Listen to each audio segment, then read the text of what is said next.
குமரி நேயர்களுக்கு வணக்கம். என் பேர் அருண். நான் சுசீந்திரத்துலேருந்து வாரேன். கோட்டார் பஜாரில் கடை வச்சுருக்கேன்.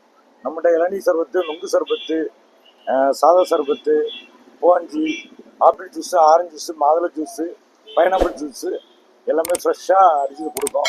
இந்த வெயில் டைமில் இதெல்லாம் குடித்தா உடம்புக்கு நல்லது. நம்ம எல்லா ஐட்டமுமே ஃப்ரெஷ்ஷாட்டு அடிச்சு கொடுப்போம். நுங்குலாம் வெளியூர்லேருந்து வாங்கிட்டு வரோம். இளநீலாம் நம்ம சொந்த தோப்பில் உள்ளது. எல்லாமே ஃப்ரெஷ்ஷாக இருக்கும். ரேட்லாம் கம்மி தான்.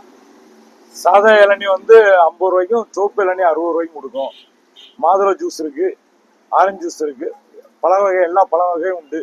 எல்லாமே ஃப்ரெஷ்ஷாட்டு தோப்பில் உள்ளது தான். எதுவுமே வெளியே இருந்து வாங்கி விற்பது கிடையாது. எல்லாமே நம்ம நேச்சர் பொருள் தான்.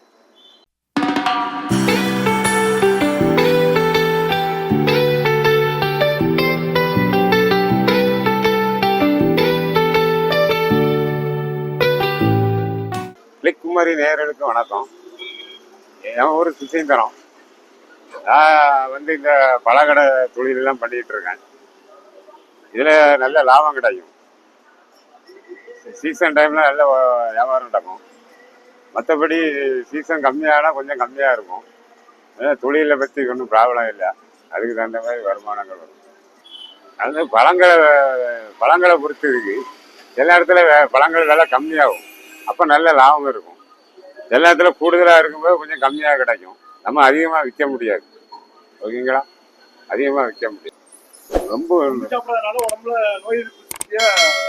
நோய் எதிர்ப்பு சக்தி உடம்புக்கு தணுப்பாக இருக்கும். ஆமாம், கோடை காலத்தில் எல்லாரும் விரும்பி சாப்பிடுவாங்க. தர்பூசணி அது வந்து உடம்புக்கு நல்லது. எல்லா நோய்களுக்கும் தர்பூசணி கொஞ்சம் உகந்தது தான். சர்க்கரை நோயாளியும் கொஞ்சம் பார்த்து சாப்பிடணும் தர்பூசணி. வேற ஒன்று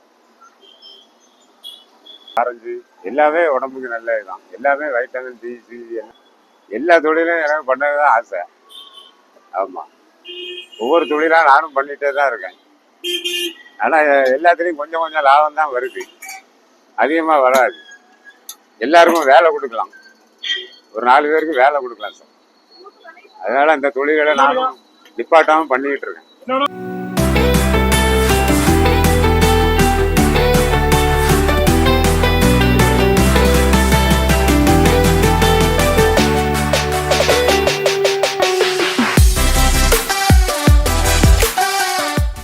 சினிஃபீல்டில் இப்போ தான் அறிமுகமானாங்க.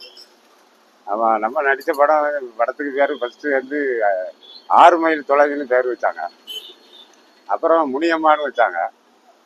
அதுக்கப்புறம் இப்போ ரஞ்சனான்னு 3வது தடவை மாற்றி அந்த படம் முடிவடை போகுது. ஆமாம், ஷூட்டிங் சார் வந்து கணபதி, சுசீந்திரம், காக்கமூர். ஆமாம், பழனி ஆப்பிள்ள பிக்சர்ஸ்ன்னு வரும்.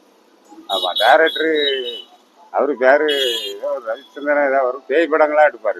இப்போ கூட ஒரு தில் இருந்தால் உள்ளேவான ஒரு படம் வெளியே வந்துச்சு, அவருடைய டைரக்டரோட படம். ஓகேங்களா? இந்த படம் வந்தோன்னா நல்ல திகழாக இருக்கும். ஆமாம், திகழ் படம் நல்லா இருக்கும். ஆமாம், அப்போ கன்னியாகுமரியை பற்றி இவங்களுக்கு சொல்ல போனேன்னா எல்லாம் படித்த மக்கள் கன்னியாகுமரியில் ஜாஸ்தியாக இருக்காங்க. ஆமாம், பாசக்காரங்க, நல்லா அன்பாக பழகுவாங்க. இன்னொன்று நம்ம சுற்றுலாத்தலங்கள் நிறைய இருக்கக்கூடிய இடம் ஒன்று கன்னியாகுமரி. ஆமாம், வேறு